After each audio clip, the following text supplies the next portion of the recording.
If you're a high-achieving woman who's exhausted by stress, stuck in constant conflict, and tired of being overlooked in the exact rooms where you know you were born to lead, then this podcast is for you. So here's your host, Pallavi Jain. Welcome back to Her Boss Brain. I'm your host, Pallavi, and I'm someone who has spent years sitting in difficult conversations as an HR leader, as someone working with executives, and as a mother and a partner navigating relationships just like everyone else. And if there's one thing I've noticed over time, it's this. Difficult conversations are really difficult because of what is being said. They're difficult because of what gets activated inside us while we're saying it. Fear, expectation, identity, emotion, old experiences, and those old stories. And I've come to realize something simple but uncomfortable. Often the hardest conversation is not the one happening in front of us, it's the one happening inside us. And I think difficult conversations are a lot like holding sand in your hand. If you hold it gently, it stays. But the moment you grip too tightly, it slips through. And yet, that's exactly how many of us enter these moments, isn't it? We tighten control, we prepare more than we need to, we rehearse outcomes, we try to manage how the other person will respond. Because somewhere underneath, control feels like safety. But in reality, control rarely creates connection, presence does. I remember a moment, with my son that stayed with me. It was nothing dramatic. It was one of those everyday situations that quietly reveals something about you. My son was upset. He was expressing frustration in a way that felt big for his age. And I immediately went into what I now recognize as that fixing mode, right? Explaining, correcting, trying to help him calm down, trying to move the situation forward, trying to make it okay again. And then I caught myself because I realized I wasn't actually listening. I was trying to remove discomfort. And underneath that reaction, there was something I didn't immediately want to admit.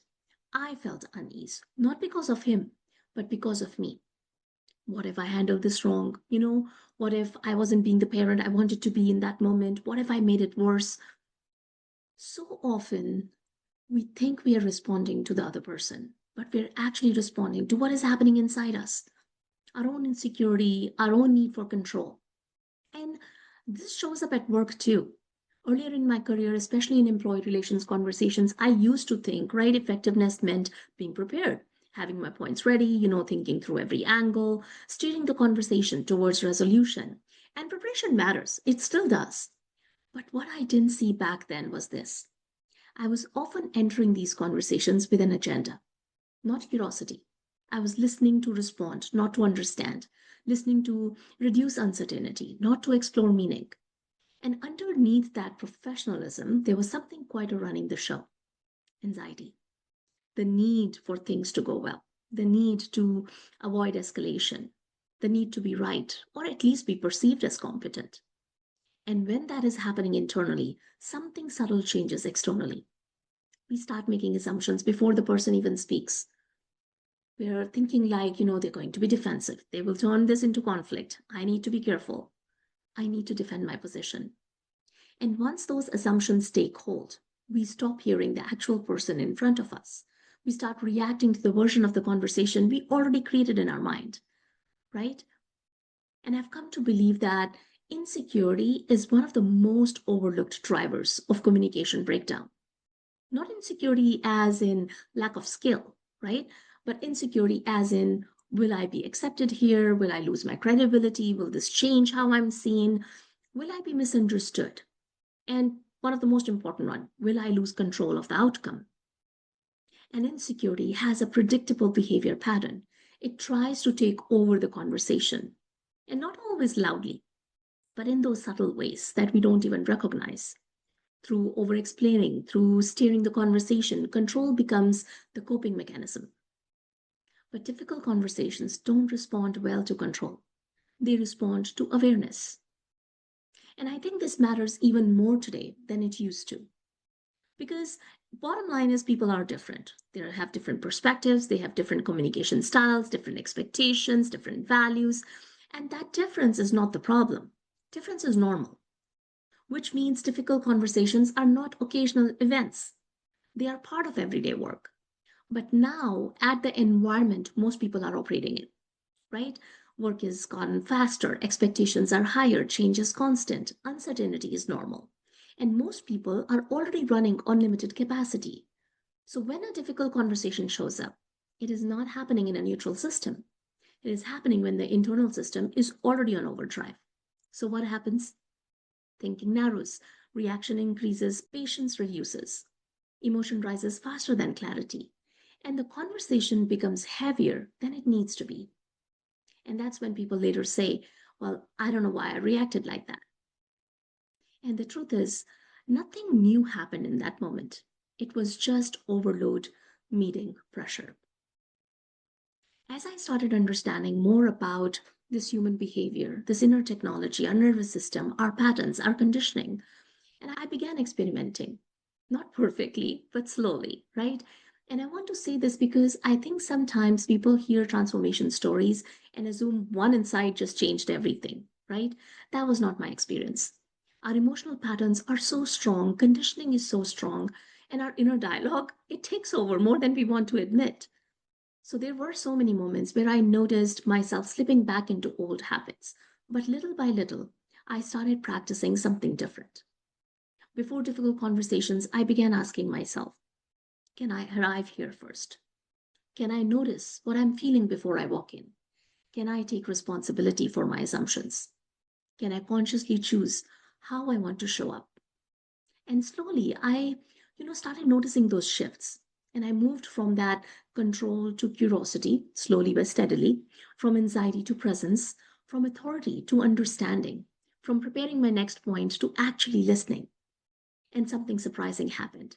People actually started opening up more. Conversations softened and accountability improved. Not because I became softer, but because I became more intentional and aware. And then I started seeing this, when I started coaching leaders and executives and managers and those high performers, people who were brilliant, but difficult conversations still exhausted them. Many weren't avoiding conversations because they lacked skill, they were overwhelmed internally. And once they started recognizing their patterns and applying these small moments of intentionality, their conversations changed. And what fascinated me was their teams changed too. There was more openness, trust, more ownership, more empathy. And this is really why I believe so deeply in this work, right?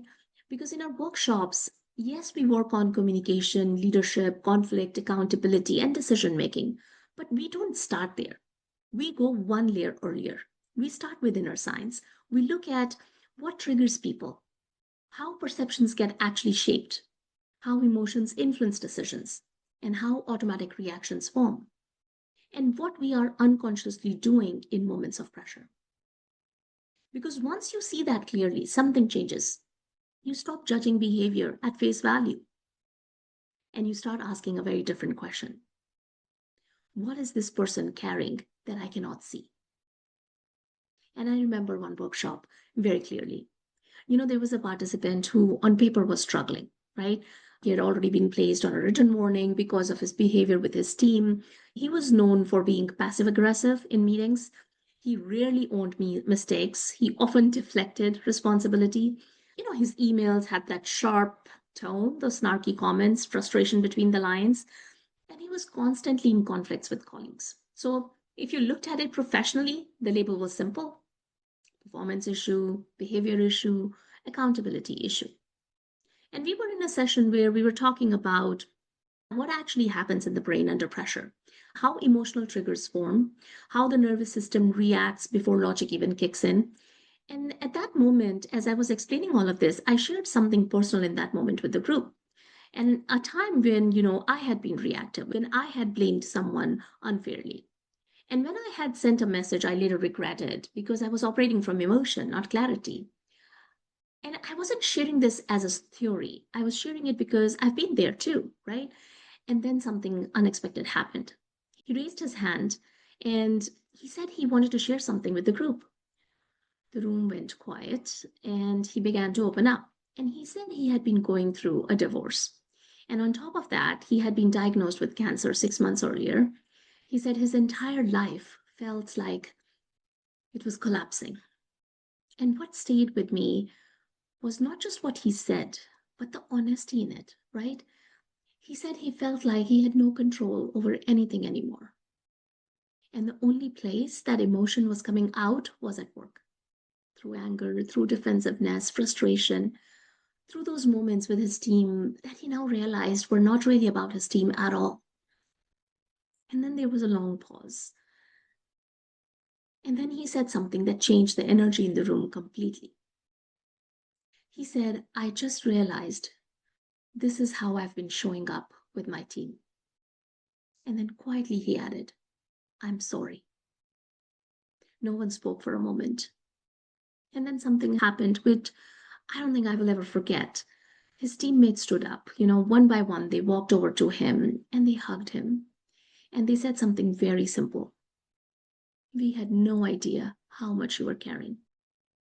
And I often think about what happened next because the behavior didn't just change in that moment. The relationship changed, the dynamic changed, the way they saw each other changed. And over time, the team didn't just function better, they become more human with each other, more patient, more open, more understanding. And even now, I still connect with them occasionally, and the shift is still visible. And honestly, he's genuinely one of the most grounded, kind, thoughtful people I've met. Not because he became someone else, but because something inside him was finally seen. And that is the part most organizations miss. We look at behavior first, but behavior is often the surface expression of something much deeper happening inside a person. And when people are given the space to understand that, not just intellectually, but emotionally, something shifts. And not just in performance, but in how they show up as humans. Now, if I zoom out from all the coaching, all the leadership work, all the frameworks, workshops that I've done, this is what I keep coming back to. When people feel seen, when they understand what is happening inside them, and when they are given the tools to respond instead of react, they don't just become better employees. They become more aware, intentional human beings, and that changes everything. So, if there's one thing I want to leave you with today, it's this. Difficult conversations are not really about communication technique. They are about what is happening inside you while you're communicating. Your fear, your assumptions, your patterns, or your ability to stay present in that moment. Because every difficult conversation is an opportunity, not just to speak better, but to lead yourself better. And that is truly what it means to lead from within. I hope this resonated with you and give you something to reflect on. And just one caution, okay? Please don't stop on reflection. Translate that reflection into real action you take today for yourself or for your teams. Let's make it happen. Take care, everyone. Sending you so much love and positivity this week. I'll see you next week.